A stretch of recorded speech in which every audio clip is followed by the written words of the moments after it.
I woke up in the middle of the night to a bank notification minus $300, $1,000. I panicked. The next day, I found out my son had spent all my money, and my daughter-in-law said, "Thanks for the car and the house. Now go live in the dump." But when I called an old flame of mine, "I'm glad to have you here. Follow my story until the end and comment the city you're watching from so I can see how far my story has reached." The notification came at 3:47 in the morning. I know because I've stared at that timestamp so many times. It's burned into my memory like a scar. Account withdrawal, $300, $1,000. My heart stopped, actually stopped. I sat up in bed so fast my head spun, fumbling for my reading glasses with shaking hands. $300, $1,000 gone. I called the bank's emergency line, my voice cracking as I tried to explain to some teenager in a call center that there had to be a mistake, but there wasn't. The withdrawal was legitimate, authorized by someone with access to my account. Someone I trusted completely, Graham, my son. The sun was barely peeking through my bedroom curtains when I heard his key in the front door. He'd always kept a key ever since his father died 8 years ago. I'd insisted on it. Wanted him to feel like this would always be his home too. Now that key felt like a knife in my chest. Graham. My voice sounded foreign to my own ears, small and frightened. He appeared in my bedroom doorway, and I knew immediately the way he couldn't meet my eyes, the defensive set of his shoulders. Behind him stood Fallon, his wife of 3 years, perfectly composed as always, not a hair out of place despite the early hour. "Mom," Graham's voice was flat. No surprise, no concern about why I might be awake at this ungodly hour. He already knew. "The money," I whispered. "Graham, the money is gone." Fallon stepped forward, then her smile sharp as broken glass. "Oh, Myrtle, you didn't think we'd let you waste it all on medical bills and nursing homes, did you?" The casual cruelty of it hit me like a physical blow. I'd raised Graham alone after his father's heart attack, worked 2 jobs to put him through college, sacrificed everything so he could have the life I never did. And this woman, this stranger who'd waltzed into our lives 3 years ago, was talking about my money like it was hers. "I don't understand," I said, though somewhere deep down I was beginning to. Graham finally looked at me then, and what I saw in his eyes made me wish he hadn't. Indifference, cold, calculated indifference. "The car is in my name now, too. And we've already put the house on the market." My house, the house I'd scrimped and saved for, paid off with 30 years of mortgage payments. The house where I'd raised him, nursed him through childhood illnesses, celebrated his graduations, his wedding. "You can't." The words came out as a whisper. "This is my home." Fallon laughed. Actually laughed. "Was your home? Honestly, Myrtle, you should be thanking us. Do you have any idea how much money we're saving you on property taxes? And at your age, maintaining a house this size is just impractical." At my age, I was 62, not 92. I still worked part-time at the library, still drove myself everywhere, still lived independently. But to them, I was already a burden to be managed. Where am I supposed to live? The question hung in the air like smoke. Graham shrugged, actually shrugged. "There's a nice assisted living place about 20 minutes from here. You could make friends, play bingo. It might be good for you." "With what money, Graham? You took everything." "We left you enough for a few months," Fallon said dismissively. "Time to figure things out. Maybe get on some government assistance programs. There are resources for people in your situation, my situation." As if I were some stranger who'd gambled away her life savings, not a mother who'd been robbed by her own son. I looked at Graham, really looked at him, searching for any trace of the little boy who used to crawl into my bed during thunderstorms, who'd cried when his goldfish died, who told me I was the best mom in the world. That boy was gone, if he'd ever really existed at all. "How long have you been planning this?" I asked. Graham at least had the decency to look uncomfortable. "Mom, don't make this harder than it has to be. Answer me." Fallon rolled her eyes. "Does it matter? What's done is done. Graham, we should go. The realtor wants to show the house this afternoon, and Myrtle needs time to pack." Pack. As if I were moving out of a hotel room, not the home I lived in for 26 years. They turned to leave, and something inside me broke open. "I gave you everything," I called after them.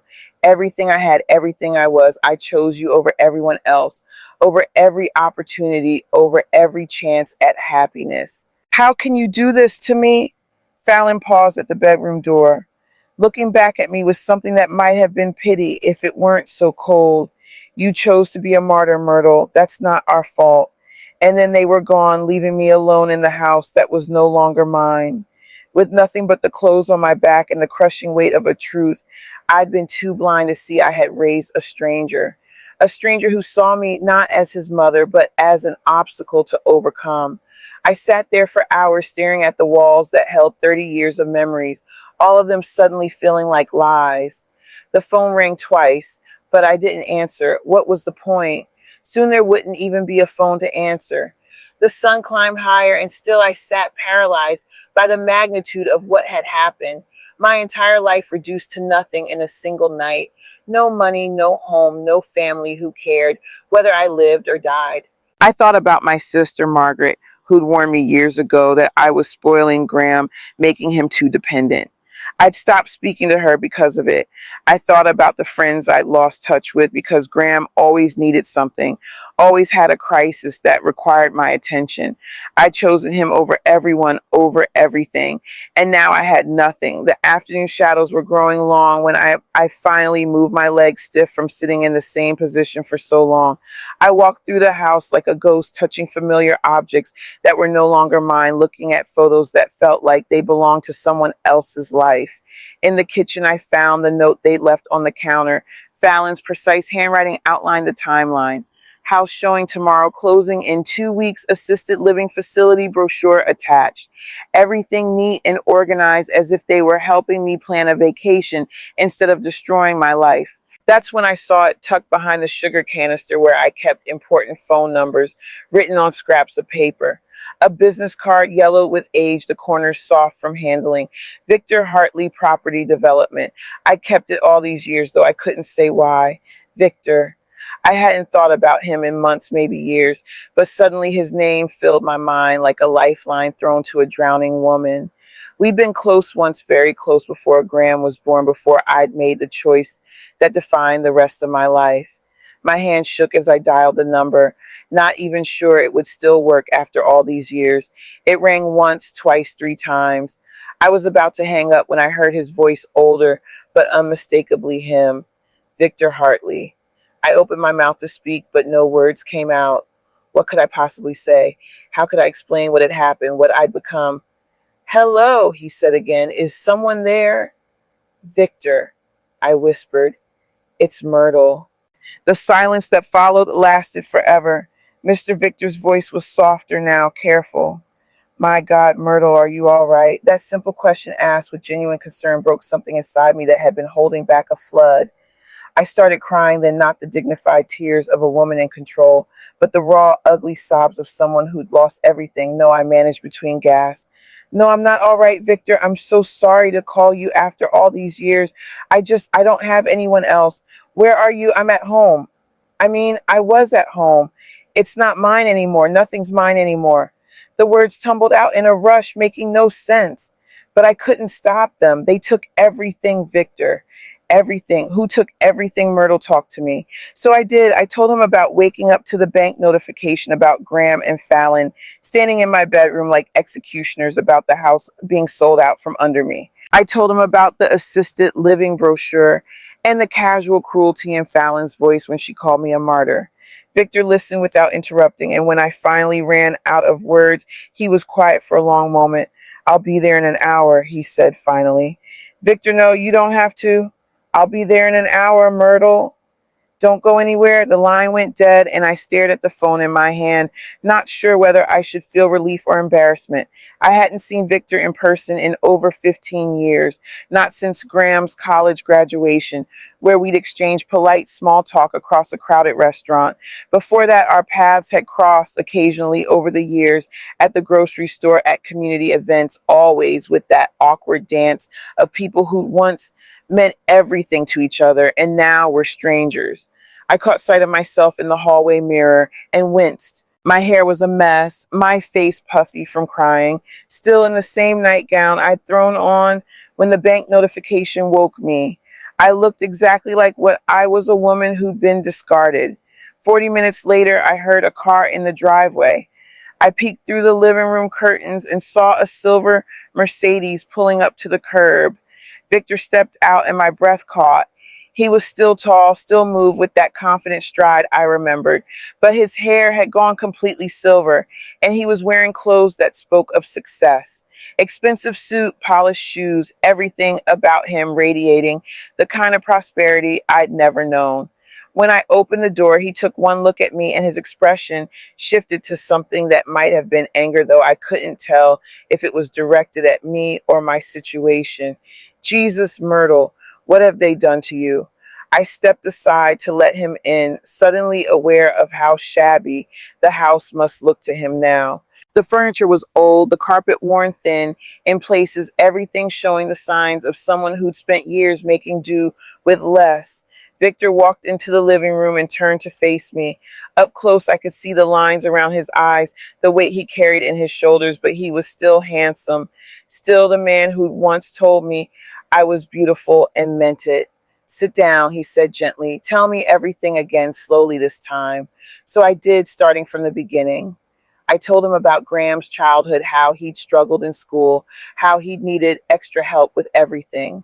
I told him about the sacrifices I'd made, the jobs I'd worked, the way I convinced myself that all of it was normal, that all mothers gave everything for their children.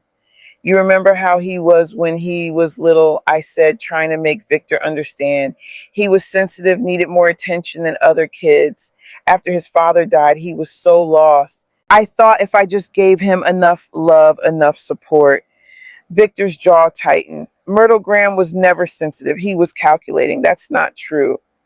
Do you remember when he was 12, when we were still, Victor paused, choosing his words carefully, when we were still seeing each other, he told you I said something cruel to him at the park. I did remember. Graham had come home in tears, claiming Victor had called him stupid and told him his mother would never really love him.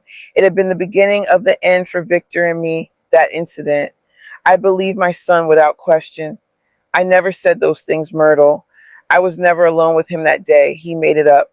The words hit me like a slap. Why would he do that? Because he knew I was a threat. He knew that if you chose me, he'd have to share you. Victor sat down across from me, his voice gentle but firm. Even then, he was manipulating you, making sure you always choose him over anyone else. I wanted to deny it, to defend the child I'd raised, but the evidence was staring me in the face. Graham had systematically isolated me from everyone who might have offered support or advice. Every time I'd gotten close to someone, there had been some crisis, some emergency that required all my attention. Every potential relationship had been sabotaged by his needs, his problems, his demands. I was such a fool, I whispered. You were a mother, a good mother to a son who didn't deserve it. Victor leaned forward, his eyes intense. But that doesn't mean you have to keep paying for his mistakes. What choice do I have? They took everything. They took your money and your house. They didn't take you. He paused, studying my face. Myrtle, I need to tell you something. Graham called me 6 months ago. My blood turned to ice. What? He wanted to know about my business, my financial situation, asked if I ever thought about you, if I'd be willing to help you out if you ever needed it. I thought it was strange at the time, but now you know he was planning this. Victor nodded grimly. He was testing the waters, seeing if you had other resources he didn't know about. When I told him I'd always care about you, he got very interested in exactly how much I might be willing to do. The manipulation was so complete, so thorough, that I felt dizzy trying to wrap my mind around it. My son had been planning to rob me for months, maybe longer, and he'd used my past relationship with Victor as part of his research. There's something else, Victor said quietly. The assisted living place they mentioned. I know the owner. It's not what they made it sound like. It's basically a warehouse for people whose families want them out of the way. Minimal care, shared rooms, terrible food. They were planning to dump you there and forget you existed. I closed my eyes trying to process it all. My son, the child I'd sacrificed everything for, had been planning to discard me like garbage. I can't stay here, I said finally. The realtor's showing the house tomorrow. No, you can't stay here. Victor stood up, straightening his suit jacket. but you're not going to that place and you're not going to be homeless. Pack whatever you need for a few days. You're coming home with me, Victor. I can't. I won't be a burden to anyone else. He looked at me for a long moment, and I saw something in his eyes that I hadn't seen in years. Not pity, not charity, but something warmer. Myrtle, do you know what my biggest regret is? It's not the business deals that went wrong or the opportunities I missed. It's letting a 12-year-old boy convince me to walk away from the woman I loved. He reached for my hand, his fingers warm against my cold skin. I'm not walking away again. Not from you, not from this. The word loved hung in the air between us, heavy with the weight of all the years we'd lost. I wanted to ask if he meant it in the past tense or if some part of that feeling had survived, but I was afraid of the answer. Either way, come on, he said gently. Let's get you out of here before they come back. As I packed my few remaining belongings, I found myself wondering if this was how it felt to be rescued, or if I was just trading one form of dependence for another. But when Victor carried my suitcase to his car and held the door open for me, I felt something I hadn't experienced in years: hope. Victor's house was nothing like I'd expected. I'd imagined something flashy, ostentatious, the kind of place a successful businessman might use to impress clients. Instead, it was warm and comfortable, with worn leather furniture and books scattered on every surface. It felt lived in, loved like a real home. He showed me to a guest room that was larger than my old bedroom, with windows overlooking a small garden where tomatoes grew in neat rows. I know it's not much, he said, setting my suitcase on the bed, but it's private. You can stay as long as you need to, Victor. I can't impose on you like this. You barely know me anymore. He turned to face me, his expression serious. Myrtle, I've known you for over 40 years. People don't change that much, not in their hearts. The woman I fell in love with is still in there, even if life has tried to beat her down. That night over dinner at his kitchen table, I found myself talking more than I had in years. Victor was a good listener, asking the right questions, never making me feel foolish for the choices I'd made. We talked about Graham's childhood, about the patterns I'd been too close to see. Do you remember when he was 16? Victor asked, refilling my wine glass. When he crashed your car, I remembered Graham had taken my car without permission, driven it to a party, and hit a tree on the way home. He'd been drunk, though I covered that up, telling everyone it was just an accident, that he'd swerved to avoid an animal. You paid for the damages yourself instead of filing an insurance claim, Victor continued. Told everyone it was your fault for leaving the keys where he could find them. I was protecting him. He was just a kid who made a mistake. He was 16, Myrtle, old enough to understand consequences, but you shielded him from them. Victor's voice was gentle but firm. You've been shielding him from consequences his entire life. I wanted to argue, but the evidence was overwhelming. Every time Graham had gotten into trouble, I'd been there to fix it. Failed classes, unpaid bills, job problems, relationship drama. I'd always swooped in to make it better. I told myself I was being a good mother, but what if I'd actually been creating a monster? When did you first meet Fallon? Victor asked. 3.5 years ago, Graham brought her to Christmas dinner. I remembered that night clearly. Fallon had been charming, complimenting my cooking, asking about family photos, seeming genuinely interested in our lives. She was so sweet then, so attentive to Graham. I thought she was good for him. Victor was quiet for a moment, turning his wine glass in his hands. Myrtle, I need to tell you something, but I'm not sure you're ready to hear it. My stomach clenched. What? I had Fallon investigated. You, what? The words came out sharper than I intended. After Graham called me 6 months ago, I got suspicious. Something about the whole conversation felt wrong.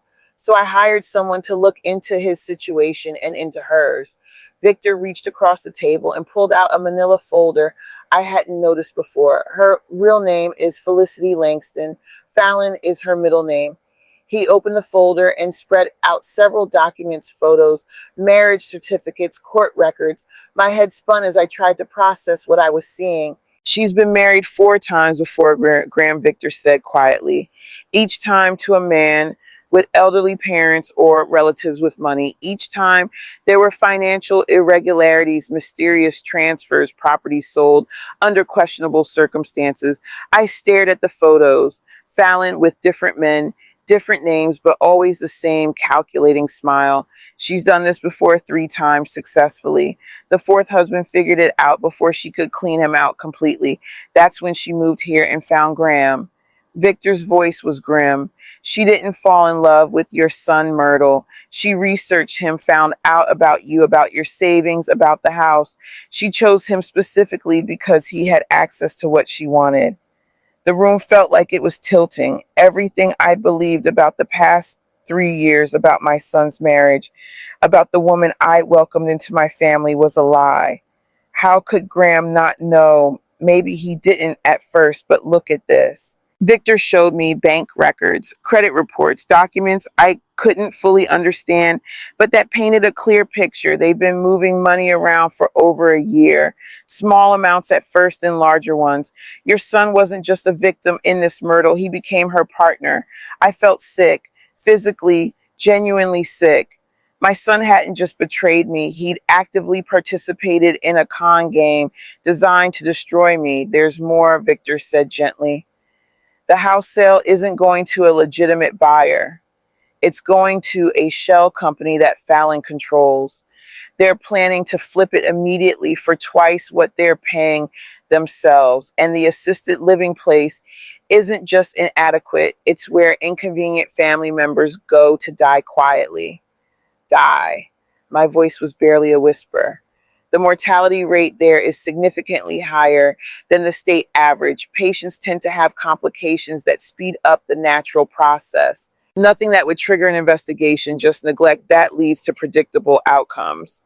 The implications hit me like a physical blow. They weren't just planning to rob me and abandon me, they were planning to make sure I'd never be a problem again, ever. I think I'm going to be sick, I said, standing up abruptly. Victor was beside me in an instant, his hand on my arm, steadying me. Breathe, Myrtle. Just breathe. I made it to his powder room just in time, my body rejecting the wine and the dinner and the horrible truth I'd been force-fed. When the retching stopped, I sat on the bathroom floor and cried until I had nothing left. Victor waited for me outside the door, and when I finally emerged, he handed me a glass of water and a warm washcloth without saying a word. He didn't tell me it would be okay, didn't offer empty platitudes about family bonds or maternal love. He just sat with me on his living room couch while I absorbed the magnitude of what had been done to me. How long have you known? I asked finally. About Fallon's history, 3 months. About Graham's involvement, Victor hesitated. 2 weeks. Why didn't you tell me sooner? Would you have believed me, or would you have assumed I was jealous, trying to drive a wedge between you and your son? His question was gentle but pointed. You had to see it for yourself, Myrtle. You had to experience the betrayal before you could accept the truth about who they really are. He was right, and I hated him for it. Even now, with the evidence spread out in front of me, part of me wanted to find excuses for Graham to believe that Fallon had manipulated him too completely for him to understand what he was doing. What happens now? I asked. Victor was quiet for a long moment. That depends on you. We could go to the police, try to get some of your money back through the legal system, but that would be messy, public, and there's no guarantee of success. Or what? His smile was small but cold. Or we could beat them at their own game. Something in his tone made me look at him more carefully. This wasn't just about helping an old friend. This was personal for him too. Victor, what aren't you telling me? He sighed, running his hands through his silver hair. Graham didn't just call me 6 months ago, Myrtle. He's been calling me on and off for years. Every time you had a health scare, every time you seemed lonely or vulnerable, always asking the same questions. Was I successful? Did I ever think about you? Would I help you if you needed it? The coldness in my chest spread outward, numbing my fingers and toes. He was planning this for years. He was keeping track of your support systems, making sure he knew about any resources you might turn to when he was ready to make his move. Victor's voice was steady, but I could see the anger beneath the calm exterior. He used our past relationship as market research, Myrtle. He's been treating your life like a business plan. I closed my eyes, trying to absorb this new level of betrayal. It wasn't enough that Graham had stolen from me. He'd been orchestrating my isolation for years, making sure I'd have nowhere to turn when he was ready to discard me. Tomorrow, Victor said quietly, they're going to discover that you're not as helpless as they thought, and that your old friend Victor has been paying attention to their activities. What are you going to do? His smile was sharp as a blade. We're going to give them exactly what they deserve. For the first time since the nightmare began, I felt something other than despair. It wasn't quite hope yet, but it was close. It was the desire for justice. I woke up in Victor's guest room to the sound of voices downstairs. For a moment, I couldn't remember where I was, and then the events of the past 24 hours crashed over me like a cold wave. My son had robbed me. My daughter-in-law was a professional con artist. My entire life had been a carefully orchestrated lie. The voices grew louder, and I recognized one of them. Graham. I threw on my robe and crept to the top of the stairs, my heart hammering against my ribs. Through the banister spindles, I could see into Victor's foyer, where Graham stood facing him, his face flushed with what looked like panic. Where is she? Graham was saying. I know she's here. Her neighbor saw you pick her up yesterday. Victor's voice was calm, measured. Your mother is safe. That's all you need to know. She's my mother. I have a right to see her. Do you? Victor stepped closer, and even from where I was hiding, I could feel the menace radiating from him, because from where I stand, it looks like you forfeited any parental rights when you stole her life savings and threw her out of her own house. Graham's bravado cracked slightly. You don't understand the situation. I understand it perfectly. You and your wife have been running a con on a woman who gave you everything. The question is, does Fallon know you're here? Or are you starting to realize what she really is? The color drained from Graham's face. What are you talking about? Sit down, son. We need to have a conversation. I watched from my hiding place as Victor led Graham into the living room. Part of me wanted to run downstairs to put myself between them to protect my child, the way I always had, but a stronger part of me needed to hear what Victor was going to say. Your wife's real name is Felicity Langston. Victor began, his voice conversational. She's been married 4 times before you. Each marriage followed the same pattern. Target a man with elderly relatives who have assets, gain their trust, liquidate everything, and disappear. Graham was shaking his head before Victor finished speaking. That's not true. You're making this up because you're jealous. Am I? Victor opened a laptop on his coffee table and turned it toward Graham. These are public records, marriage certificates, divorce decrees, court documents from civil suits filed by previous victims' families. I could see Graham's face from my position on the stairs, the confusion, the dawning horror as he scrolled through the documents. His hands were trembling. She told me her husband died, Graham whispered. She said she'd never been married before. Husband number 3 died, yes, of a convenient heart attack just after signing over power of attorney to his loving wife. The other 3 just lost everything they had and were discarded.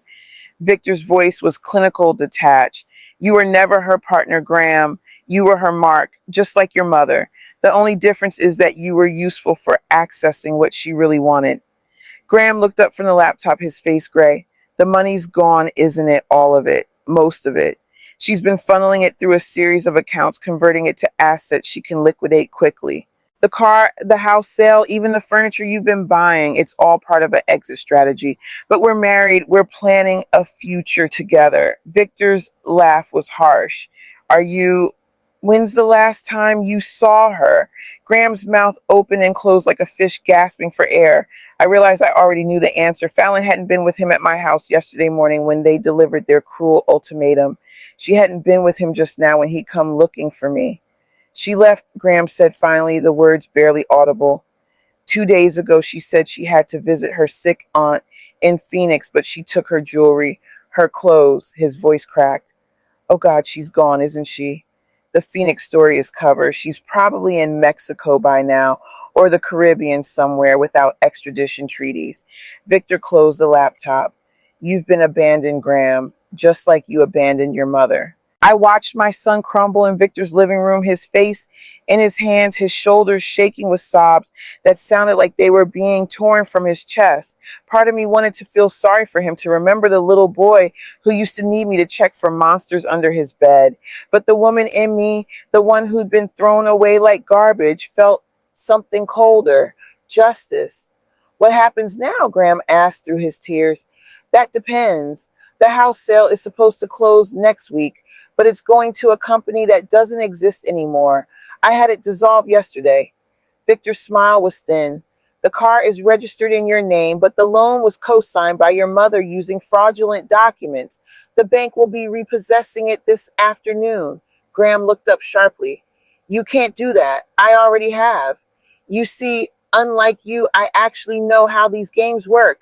Victor leaned back in his chair, completely relaxed. I've spent the last 3 months documenting every transaction, every forged signature, every fraudulent document. I have enough evidence to put you in prison for elder abuse, financial fraud, and conspiracy. I never meant for it to go this far, Graham said desperately. Fallon said we'd take care of Mom, that we'd make sure she was comfortable. She said the assisted living place was nice. The assisted living place has a mortality rate 3 times the state average. Your wife wasn't planning to warehouse your mother, Graham. She was planning to kill her. Slowly, quietly, but definitively, the words hit Graham like a physical blow. He doubled over, retching onto Victor's expensive carpet. When he could speak again, his voice was a broken whisper. I didn't know. I swear to God, I didn't know. But you suspected something, didn't you? That's why you're here instead of in Phoenix with your loving wife. That's why you look like you haven't slept in days. Victor's voice was relentless. Deep down, you knew this was wrong. You knew you were destroying the woman who'd sacrificed everything for you. You just didn't care enough to stop it. Graham was crying again, great heaving sobs that shook his entire body. I found myself unmoved by his tears. Where had they been yesterday when he was telling me I could play bingo in an assisted living facility? Where had they been when Fallon was calling me a martyr? Please, Graham begged. Tell me how to fix this. Tell me what to do. Victor stood up, looking down at my son with something that might have been pity if it weren't so cold. You can't fix this, Graham. Some things, once broken, can't be repaired, but you can face the consequences of your choices like a man. Are you going to have me arrested?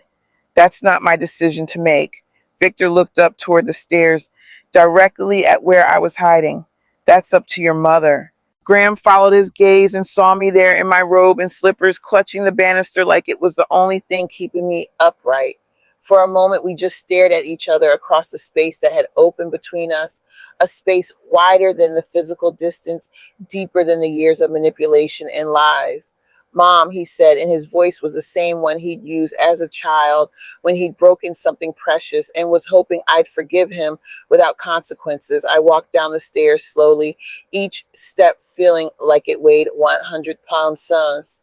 When I reached the bottom, I stood in the doorway of Victor's living room, looking at my son, really looking at him for what felt like the first time in years. He was 41 years old, but he looked older, worn down by his own choices, hollow-eyed from the weight of what he'd done. He was still my child, the baby I carried and nursed and loved unconditionally for decades. But he was also the man who'd stolen my life savings and planned to throw me away. I'm sorry, he said, the words tumbling out in a rush. I'm so sorry, Mom. I never meant for it to get this bad. I love you. I've always loved you. Please, you have to believe me. I looked at him for a long time before I spoke. Do you remember when you were 8 years old and you broke Mrs. Peterson's window with your baseball? Graham blinked, confused by the apparent change of subject. I remember you came home crying, terrified that you were in trouble. And I told you that the most important thing wasn't the broken window. It was what you did next. Do you remember what I said? You said that good people own their mistakes and try to make them right. That's right. And then we walked over to Mrs. Peterson's house together, and you apologized and offered to pay for the window with your allowance money. I took a deep breath. You were 8 years old, Graham. and you understood what it meant to take responsibility for your actions. What happened to that little boy? Graham's face crumpled. I don't know. I do, I said quietly. I killed him. Every time you made a mistake and I fixed it for you, every time you faced consequences and I stepped in to protect you from them, I killed a little more of the good person you could have been. I taught you that love meant never having to be accountable for your choices. Mom, please, I failed you as a mother, Graham. I loved you so much that I forgot to teach you how to love anyone else, but that doesn't excuse what you've done to me. That doesn't make this my fault. I turned to Victor, who had been watching our exchange with careful attention. What exactly are my options? Victor's expression was unreadable. We can pursue criminal charges for elder abuse, financial fraud, and conspiracy. With the evidence I've gathered, conviction is almost certain. Graham would likely serve 8 to 10 years. Graham made a choking sound. Or I asked, or we can handle this privately, make him face consequences without destroying what's left of his life. Victor's voice was steady, professional, but that choice has to be entirely yours, Myrtle. I won't pressure you either way. I looked at my son crying on Victor's expensive carpet and felt something I'd never experienced before. Not love, not hate, but something colder and more final, indifference. I need time to think, I said finally. Graham looked up at me with desperate hope. Thank you. Thank you, Mom. I promise I'll make this right. I'll find a way to... No, I said firmly, you'll do nothing. You'll stay away from me while I decide what justice looks like, because that's what this is about now, Graham. Not love, not family, not forgiveness, justice. I turned and walked back up the stairs, leaving my son sobbing in Victor's living room. For the first time in 41 years, his tears were not my responsibility, and I felt lighter than I had in decades. For 3 days, I stayed in Victor's house like a woman recuperating from surgery, which in a way, I suppose I was. Something vital had been cut out of me. The part that had defined itself entirely through motherhood, through sacrifice, through the endless giving of myself to someone who saw me only as a resource to be depleted. Victor gave me space to think, bringing meals I barely touched, sitting with me in comfortable silence when the weight of decision-making felt too heavy. He didn't push, didn't offer advice unless I asked for it. He simply existed alongside my pain without trying to fix it. On the fourth morning, I made my choice. I want to see him.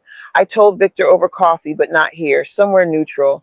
Victor nodded, understanding without explanation. I know a place. The restaurant was small, quiet, the kind of place where business people had discreet conversations over lunch. Victor had reserved a private dining room in the back away from curious eyes and potential witnesses to whatever confrontation was about to unfold. Graham was already there when we arrived, sitting at a round table that seemed too large for 3 people. He looked terrible, unshaven, hollow-eyed, wearing the same clothes he'd had on 3 days earlier. When he saw me, he started to stand, but something in my expression made him sit back down. I took the seat across from him, Victor beside me. For a long moment, nobody spoke. You look awful, I said finally. Graham's laugh was bitter. I haven't been sleeping. Every time I close my eyes, I see your face when we told you about the house.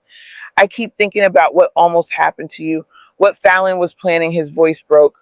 I keep thinking about who I became, who you chose to become. I corrected. Don't talk about it like it happened to you, Graham. You made decisions. You chose to steal from me, to lie to me, to participate in a plan that would have killed me. I know the words were barely a whisper. I know what I did. I know what I am. Victor placed a manila folder on the table between us. Before we go any further, there's something else you need to know, Graham, about your wife's exit strategy. Graham looked at the folder like it might contain a bomb. What now? The debt she left behind in your name.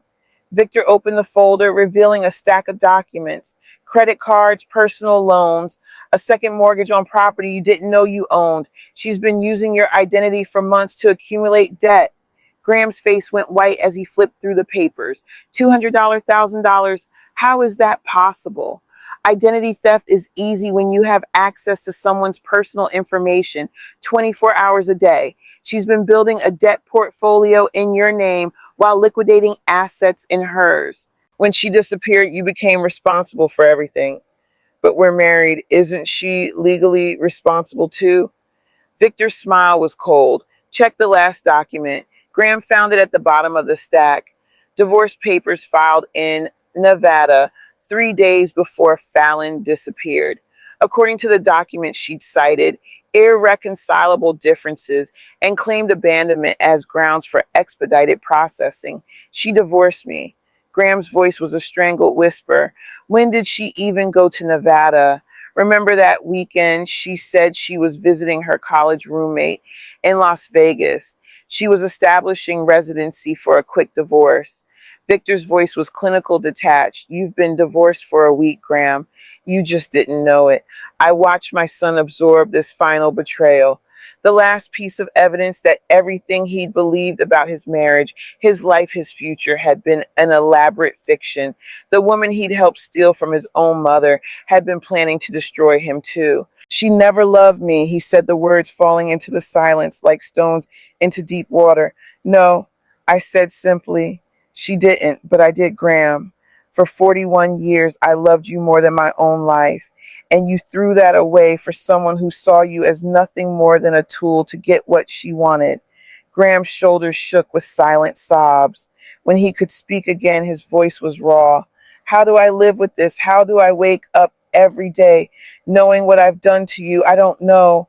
I said honestly, that's not my problem to solve anymore. He looked up at me then, and I saw something in his eyes I'd never seen before. Not the manipulation, not the calculated charm he'd used to get his way his entire life.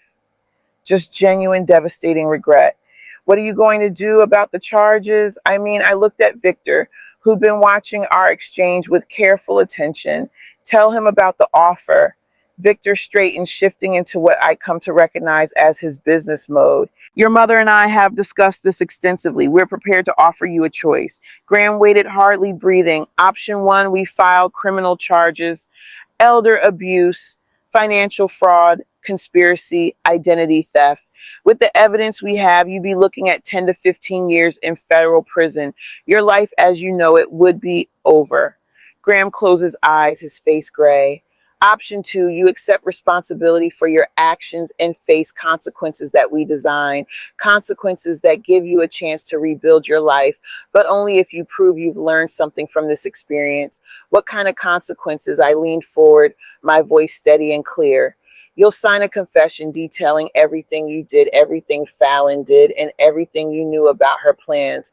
That document will be held in trust to be released to authorities if you ever contact me again or if you commit any similar crimes. Graham nodded slowly. Okay. You'll enter a residential rehabilitation program for gambling addiction and financial responsibility. 6 months minimum. You'll surrender your passport and submit to regular check-ins with the probation officer that Victor will arrange privately. I'm not addicted to gambling, Graham protested weakly. Your financial records say otherwise, Victor interjected. The online betting, the casino trips, the lottery tickets. Fallon may have been the mastermind, but your gambling problem made you vulnerable to her manipulation. Graham's face flushed, but he didn't argue further. When you complete the program, I continued, you'll find employment and begin making restitution payments. Not to me. I don't want your money anymore. To a charity that helps elderly victims of financial abuse. You'll pay them $2,000 a month for 10 years. That's, Graham did quick math in his head.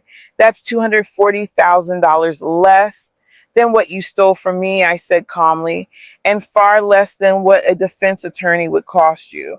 Graham stared at the table for a long time. When he looked up, his eyes were red but clear.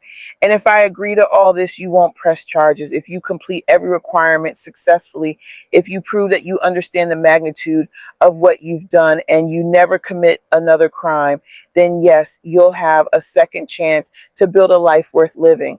But, Victor added, his voice sharp, if you violate any part of this agreement, if you miss a payment or fail to complete the program, or so much as get a speeding ticket, the confession goes to the FBI and you'll serve the full sentence for your crimes. Graham was quiet for several minutes, processing the weight of what we were offering. It wasn't forgiveness. I'd made that clear. It was justice tempered with mercy, consequences balanced with the possibility of redemption. Why? He asked finally. After everything I've done, why are you giving me this chance?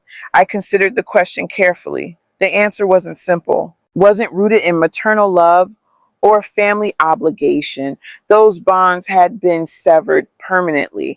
Because destroying you won't heal what you broke in me, I said finally. Because I spent 41 years enabling your worst impulses, and maybe giving you real consequences for the first time in your life will teach you something I failed to teach you. And because I paused, surprised by the honesty of what came next. Because I want to see if there's anything left of the little boy who understood that good people own their mistakes and try to make them right. Graham's face crumpled again, but this time the tears seemed different. Cleaner somehow, like they were washing away something toxic that had been poisoning him for years. I'll do it, he said. All of it. I'll sign whatever you want me to sign. Victor pulled out a contract that had clearly been prepared in advance. Read it carefully. Once you sign this, there's no going back. Graham read every word, asking questions about terms he didn't understand, making sure he comprehended the full scope of what he was agreeing to. It took almost an hour, but finally he picked up the pen. I'm sorry, Mom, he said, looking at me one last time before signing. I know that doesn't fix anything, but I need you to know that I'm sorry. I looked at my son, former son, I suppose, and felt something I hadn't expected. Not love, not forgiveness, but a kind of sad hope. Hope that maybe he could become someone worth being. Hope that the consequences we were imposing might succeed where my unconditional love had failed.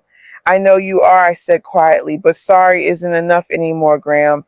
Now you have to prove it. He signed the papers with a steady hand. Victor witnessed the signature and locked the documents in his briefcase. Just like that, it was done. The rehab facility is expecting you tomorrow morning. Victor said transportation will be provided. You're not to contact your mother or anyone else during the program, except for the designated check-ins with your caseworker. Graham stood up slowly like an old man carrying the weight of the world. At the door of the private dining room, he turned back one last time. Will I ever see you again? I considered the question, feeling the strange freedom of knowing I could answer honestly without worrying about his feelings. I don't know, I said. Maybe if you prove you've learned how to be someone worth seeing. And then he was gone, walking out of my life just as completely as he tried to throw me out of his. The difference was that this time it was my choice. I sat in the sudden silence, feeling something I'd never experienced before. Not happiness, exactly, but a deep sense of rightness. For the first time in 4 decades, consequences had been imposed without my interference. Justice had been served without my protection. I was no longer a mother who enabled her child's worst behavior. I was finally just myrtle free to discover who that person might be. 6 months later, I stood in the kitchen of my new apartment making coffee for 2.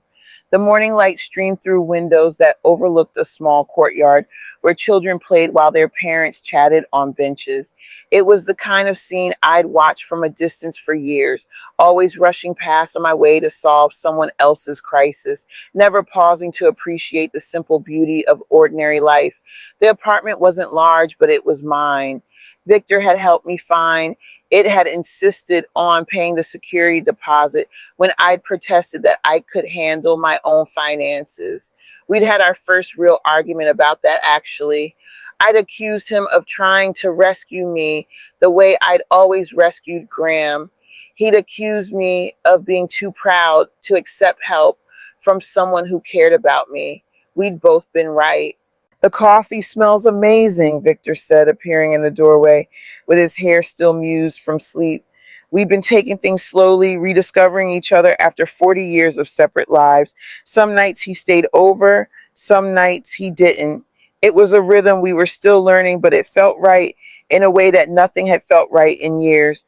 Mrs. Chen taught me how to make it properly, I said, handing him a mug. Mrs. Chen was my 87-year-old neighbor who'd adopted me the day I moved in, insisting that I join her for afternoon tea and gossip about the other residents. She reminded me of what I might have been if I'd never had children, if I'd been allowed to develop relationships that weren't based on constant giving and never receiving. Victor settled into one of the kitchen chairs I'd bought at a secondhand store. Everything in the apartment was either used or inexpensive, not because I couldn't afford better, but because I was learning to live within my means, to understand the difference between what I needed and what I thought I deserved. It was a lesson I should have learned decades ago. Any word from the caseworker? He asked. I nodded, settling across from him with my own coffee. Graham completed the program. He's been placed in a halfway house and found a job at a warehouse. His first restitution payment was made on time. Victor's expression was carefully neutral. How do you feel about that? It was a question he asked regularly, and one I'd learned to answer honestly instead of deflecting with what I thought he wanted to hear. I don't feel anything, I said, and it was true. He's fulfilling the terms of our agreement, which is what I expected him to do. Beyond that, his life isn't my concern anymore. The first few months had been harder. I'd catch myself wondering if Graham was eating enough, if he was making friends in the program, if he was scared or lonely or regretting his choices. But each time those thoughts arose, I'd remind myself that worrying about his comfort wasn't my job anymore. His well being was his responsibility now, just as it should have been for the past 23 years. I got a letter yesterday, I said, pulling an envelope from the stack of mail on the counter. From my sister Margaret. Victor raised an eyebrow. Margaret and I hadn't spoken in over 15 years. Not since she told me I was spoiling Graham and I'd chosen my son's feelings over her honesty. She heard about what happened through our cousin Linda. Wants to know if I'd like to come visit her in Colorado for Christmas. Do you want to? I considered the question.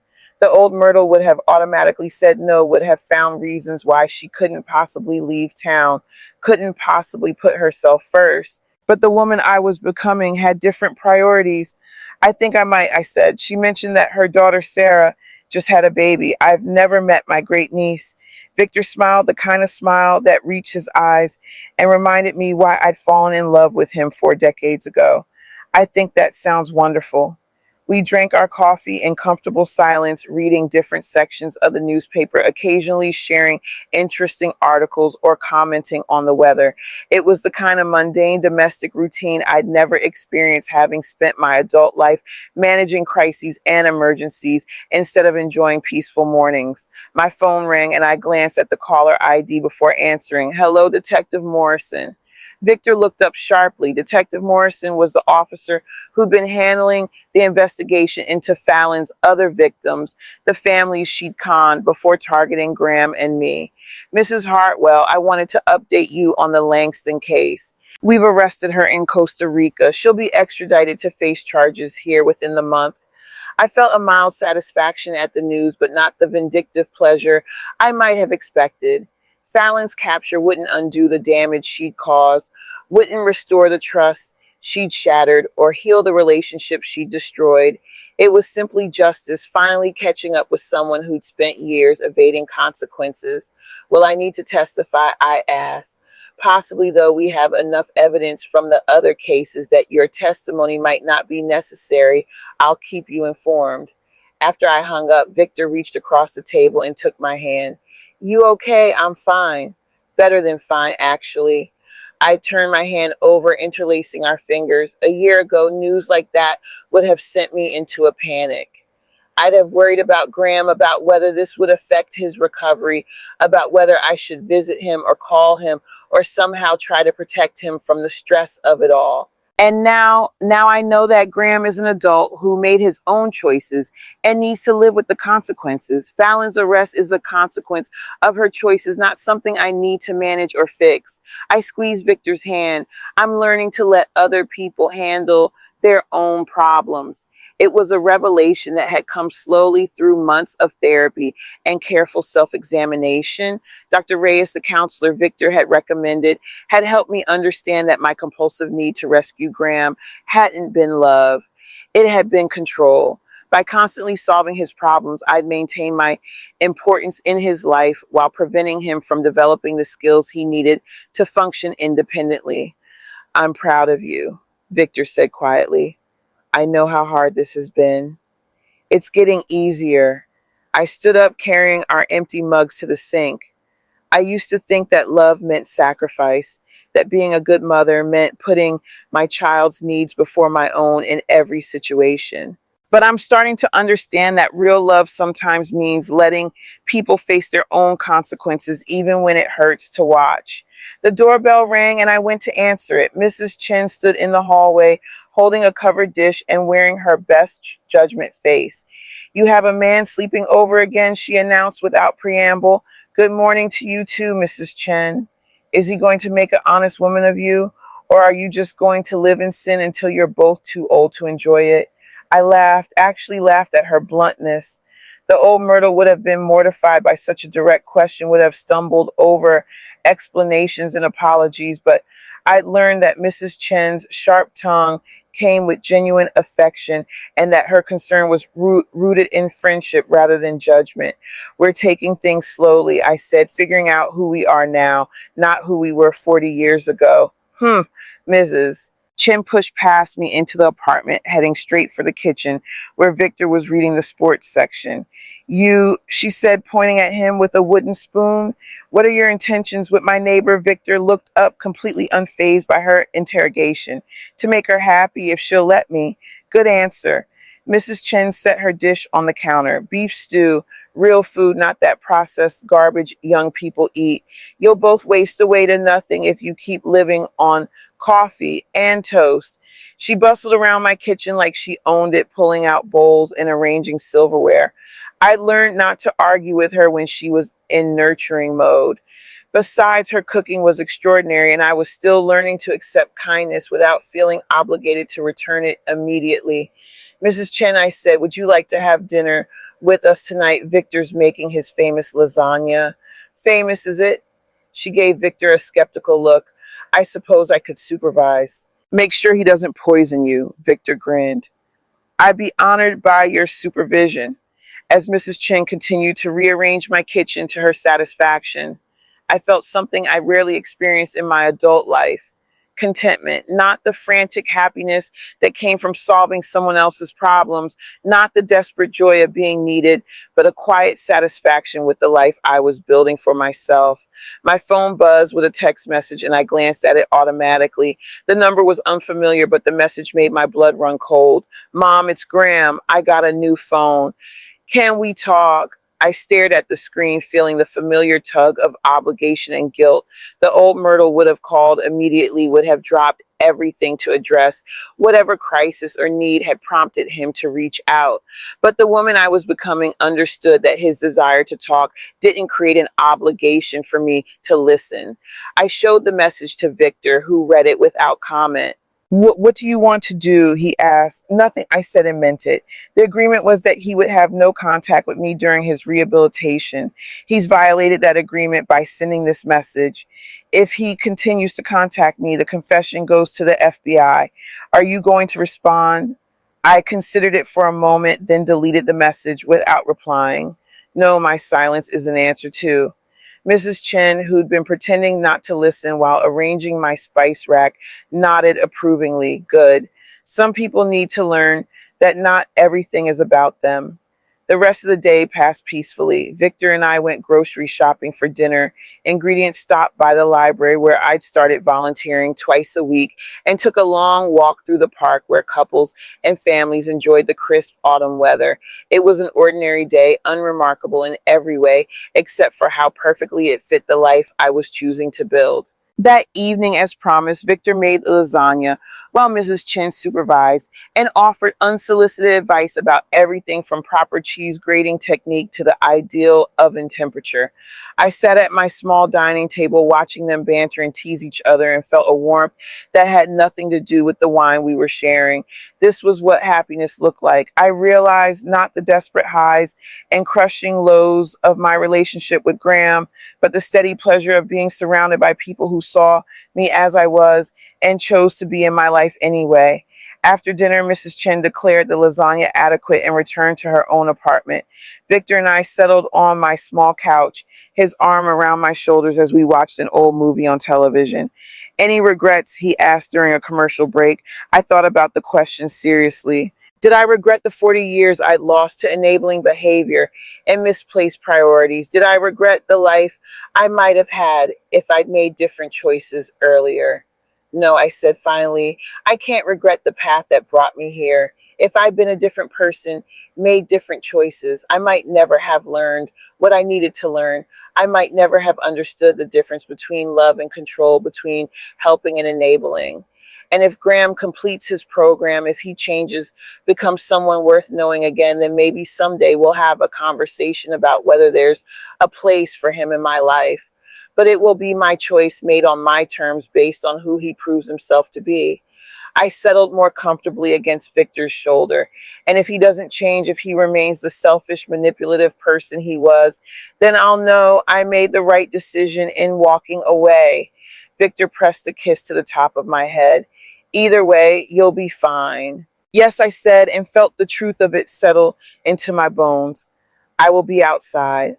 The first snow of the season began to fall, dusting the courtyard where children had played that morning. It was beautiful and peaceful, covering the world in a clean white blanket that made everything look fresh and new, just like my life, just like the woman I was finally learning to be. I was 62 years old, and for the first time in decades, I was exactly where I belonged. Now I'm curious about you who listened to my story. What would you do if you were in my place? Have you ever been through something similar? Comment below. And meanwhile, I'm leaving on the final screen two other stories that are channel favorites, and they will definitely surprise you. Thank you for watching until here.